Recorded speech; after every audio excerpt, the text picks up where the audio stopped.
Bem-vindo ao projeto Técnica Feynman. Hoje estudaremos a disciplina de Física. Você vai aprender, nem que seja a última coisa que você faça.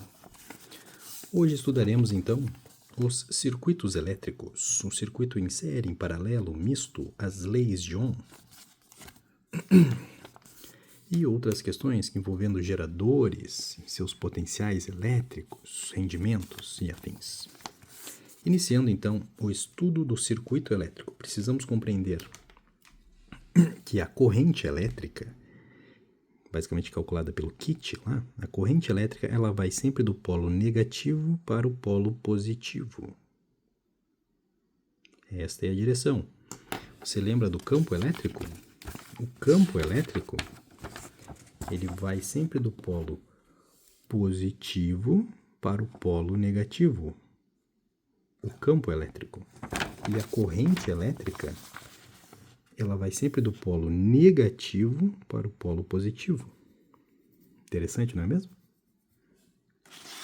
É o oposto, é o inverso.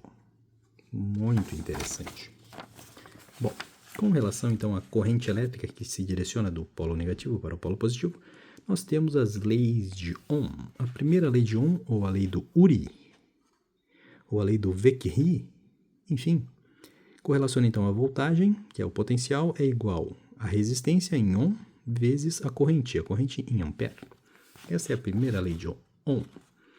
E a segunda lei de Ohm, ela correlaciona então a resistência é equivalente ao ρ, que é o ρ do material, específico do material, vezes o comprimento, o L, que é o comprimento desse material, sobre a área. Perceba, a resistividade depende do material e da temperatura. São as duas características das quais a resistividade depende, do material e da temperatura. Cabe salientar que um isolante é um material dielétrico. É apenas uma observação. Agora iniciaremos o estudo dos circuitos elétricos em série, em paralelos e misto. Perceba as diferenças. Se estivermos diante de um circuito elétrico em série, a DDP, ou seja, o potencial elétrico, irá se dividir, enquanto que a corrente será constante. Perceba o exemplo, nós temos o resistor 1 e o resistor 2. Por ele está circulando uma corrente. A corrente sempre vai do negativo para o positivo. Neste caso, a corrente será constante. O que irá modificar será a DDP. A DDP irá se dividir. E a resistência equivalente deve ser calculada da seguinte forma. Nós iremos somar o valor do resistor 1 mais o valor do resistor 2. Perceba que se nós somarmos os valores para obtermos um equivalente, significa dizer que o resistor equivalente é maior que o valor do resistor 1 ou o resistor 2. Individualmente, a resistência equivalente será maior que as resistências individuais. Esse é o caso de um circuito elétrico em série. Com relação ao circuito elétrico em paralelo, é basicamente o oposto. Perceba, no circuito em paralelo, o que é constante é a DDP, ou seja, a voltagem será constante. O U será constante. E o que vai se dividir agora será a corrente. A corrente irá se dividir.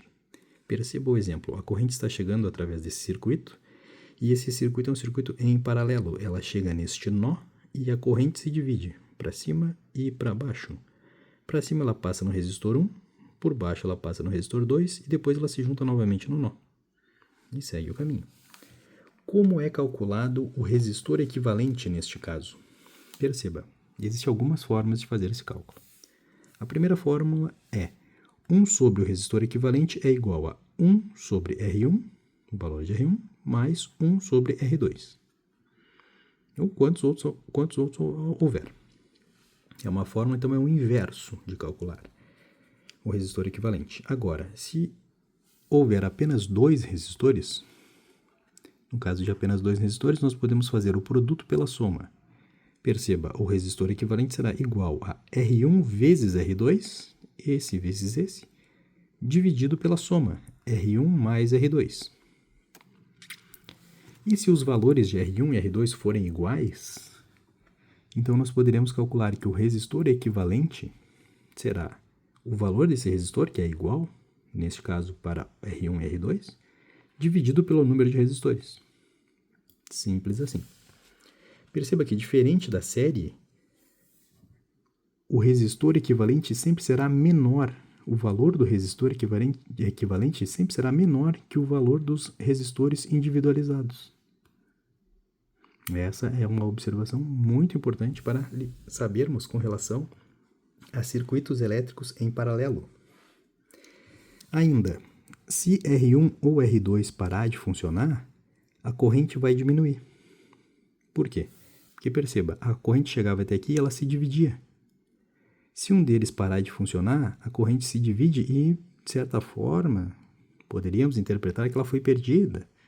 Então, teríamos tão somente o componente de baixo que continuará passando pelo circuito. Então, a corrente, se R1 ou R2 parar de funcionar, a corrente diminui. A corrente será perdida, de certa forma. Apenas para fins de memorização. Pense dessa forma. Por fim, nós temos então um circuito misto. Um circuito misto é aquele que irá agregar um circuito em série com um circuito em paralelo. Por exemplo, este grandioso exemplo aqui que nós temos. Então, nós temos aqui o primeiro nó em 1, o segundo nó em 2, o terceiro em 3 e o quarto no 4. São nós. Quando juntam-se 3 fios, formam-se um nó. Então, neste exemplo, nós temos o R1 em série a essa ligação em paralelo. O R2 e o R3 estão em paralelo, percebeu? E o R4 lá embaixo está em paralelo a todos esses outros. Como nós vamos proceder ao cálculo do resistor equivalente? Nós vamos converter parcialmente as coisas, por partes.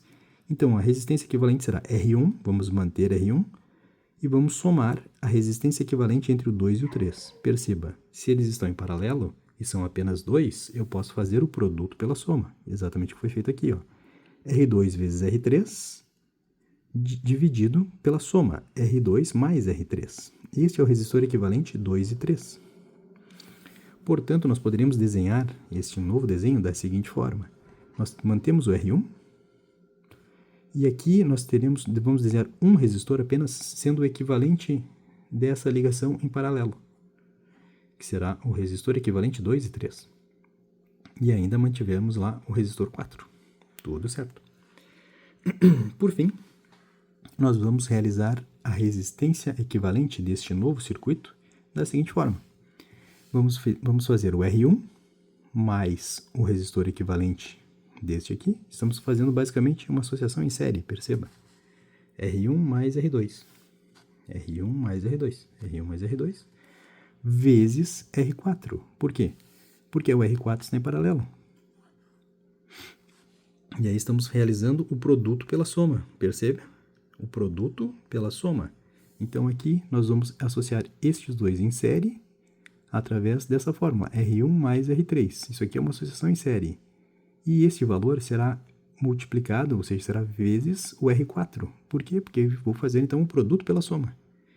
Eu faço primeiro a associação deles em série, R1 mais o resistor equivalente R2 e 3, vezes o R4. O R4 é como se fosse uma associação em paralelo. E embaixo a mesma coisa, a mesma lógica. O valor obtido então de R1 mais R3, que seria o equivalente a esta série, será somado ao R4. Por quê? Porque eu estou fazendo uma associação em paralelo. Basicamente, eu estou aplicando esta fórmula aqui para obter o valor final da resistência equivalente. É o produto dos resistores pela soma deles. Como eu ainda não tenho o valor final dessa associação em série, eu estou fazendo a associação em série. E o valor final será colocado, então, nesta fórmula. Basicamente, esse é o estudo do circuito elétrico, com relação a série e paralelo. Por fim, vamos apenas recordar. Num circuito elétrico em série, a DDP se divide e a corrente permanece constante. E num circuito em paralelo, a DDP permanece constante e a corrente se divide. E caso ocorra a perda de um dos resistores ou ele pare de funcionar, como a corrente se dividiu, ela será perdida. ou seja, ela irá diminuir se um deles parar de funcionar.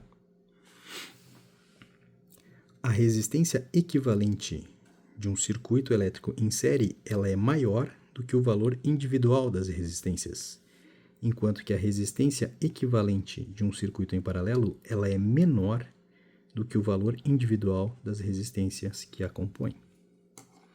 E este foi o resumo inicial dos circuitos elétricos Lei de Ohm e a sua associação em série, paralelo e misto.